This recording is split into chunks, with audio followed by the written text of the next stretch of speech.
necessary. Another official announcement of the 1960s was independence. It was coming and created a very realistic feeling, especially for the Back to Africa program. Independence was billed as the greatest day for Jamaica, and it took place in August of 1962. When independence finally came on August the 2nd, 1962, everybody in Jamaica was very happy. However, Rastafari remained skeptical. The half-breed children of the slave master knew that as soon as their fathers left, they would be in charge. They were right.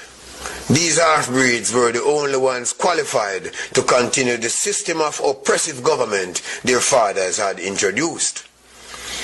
So, at independence, Jamaicans were very happy.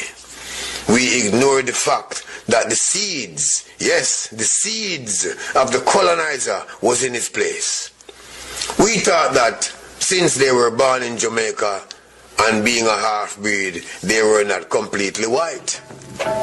Their blood connection to our recent oppressor did not come to mind. Subsequently, Jamaica's independence brought forth a half-breed leader with the heart of the colonizer.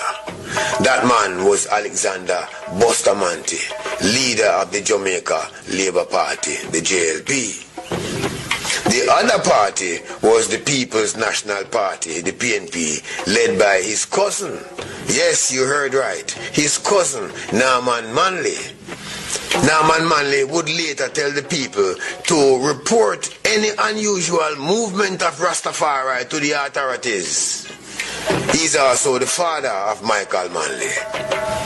Bustamante was a mulatta who wished he was white like his ancestors. He hated Rastafari for reminding the people about their African heritage and for refusing to bow and to accept the authority of the Queen of England. In 1963, 1 year after independence, Busta continued the condemnation of Rastafari by destroying a Rasta community called Coral Gardens in Montego Bay. The destruction, known as the Coral Gardens Incident or Bad Friday, and this had Bustamante telling the police to bring in all Rasta who we call Black Heart Man, bring them in dead or alive. Let's listen to a report from one of Bustamante's victims. They call Holy Thursday.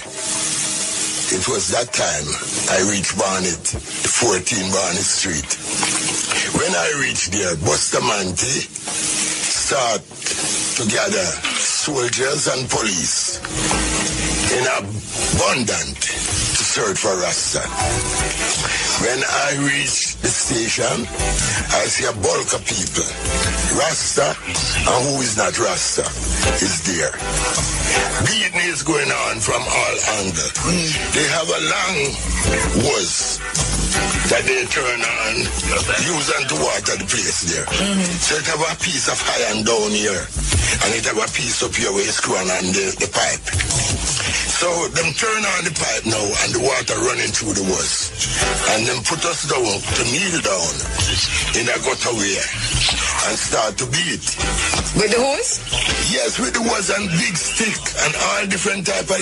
So they turn on, what are they doing with the water? When them lick you and the blood start flow, they turn on the water and wash with the blood. What a wicked act. At that time now, Bustamante never come down. Thursday now, Friday morning, which is the time of crucifixion, Bustamante come down. The Good Friday for them and the Bad Friday. Yes, and the Bad Friday for her. Yeah. Bustamante come down now with a battalion of police. More police more than soldier. And them start to beat. And them have a beating in front of Busta now? Right in front the Prime Minister witnessing the beating? Right in front of Bustamante. Who they beating? Please? Just everybody that get beaten? Everybody who is inside getting beaten. You have 9 cells round by 14 Barney Street. And from the first one to the ninth, it's packed with people. And people still coming in. So as you come in, you start to get being from both sides. Soldier here, police here. Who no butt you, box you. Who no kick you. Them do every type of thing to us at that time. Bustamante was there. And he said to them, say, beat them and let them say Rastafari and Babylon stand. And if I don't kill out Rasta out of Jamaica, God will blind me. So you heard when Busta said? I heard that with my ears, Sister Angela. Bongo Frank, you heard that with your ears? I heard that with my ears. I ask you this, Bongo Frank, because we hear this all the while. And at first we are talking to somebody who actually hear it with them. I heard that with my ears. Yes. Empress Angela. Tell us what I'm saying again. Bustamante. Tell us what the Prime Minister said. Bustamante is the Prime Minister. He has on a cream serge pants, a striped blue shirt with white background. He has on a black water boot, and the bottom of it red. He had a 22 in his side. And him said to the police them, anyway you see one or two, bring them in, dead or alive. And what 14 Barnett Street cannot hold, Borg will hold them. And Borg is a cemetery? Yes, ma'am. So, while we were there now, I witnessed the cell that I was at, number 1 cell. 35 person in one cell. You cannot lay down, you cannot sit up. You have to stand on one foot. And when that foot tired, you stand on the other one. 35 person. 35 person in one cell. And that cell can hold about how much people? It can hold more about 20 or 35. So you have to stand up 1 foot at a time. And how long you stand up like that in a cell? No, you can't stand up no long time, you know. So you have to stand on the foot and ease it, and stand on the foot and ease it. The man who sit down, if him get up, him can't go back at that space. The man who stand up, and if him try to get a seat, him can't find by the same space where part him come from. Busta man to take us out, and he tried to transfer us from 14 Barnett Street to Hanover, the barrack prison.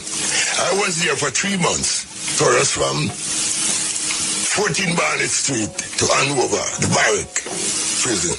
I was there for 3 months without trial. And beaten in every one of the stations that you go to. No mercy never sure to Rasta at that time. Bustamante look upon the people and say, Busta say, if him don't kill out the Rasta people and ganja out of Jamaica, God must blind him. So that time now, the massacre was too terrible to talk about. For there was no one who don't feel pain.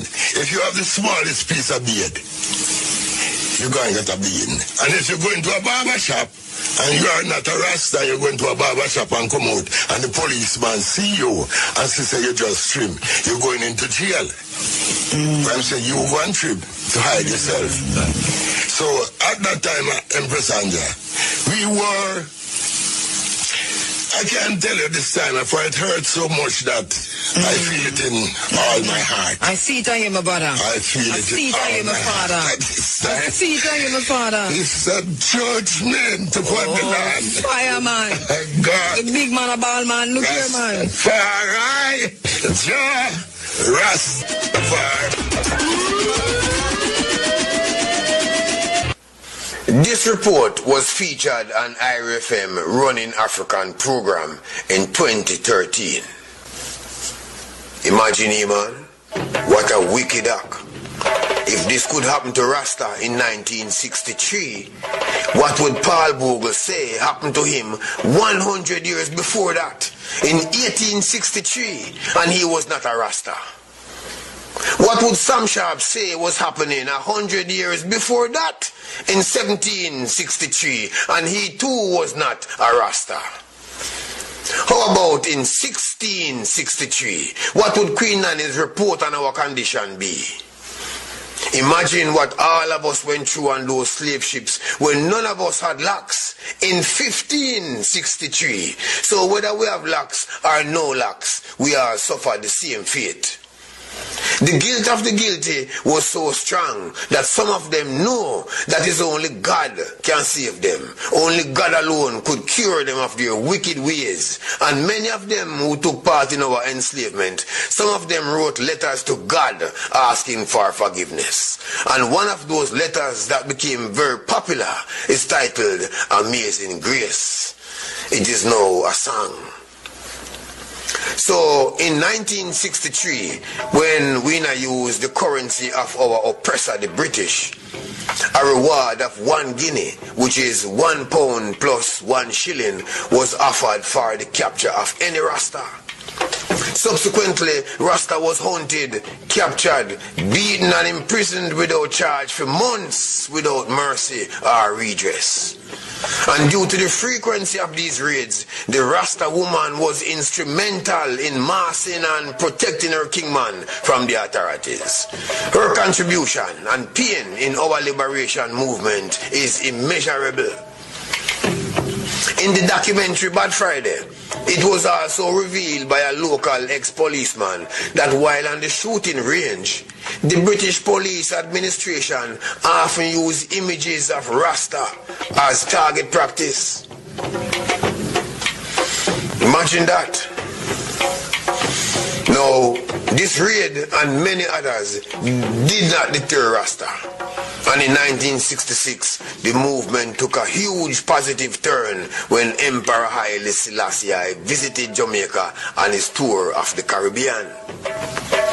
Now, even though Alexander Bustamante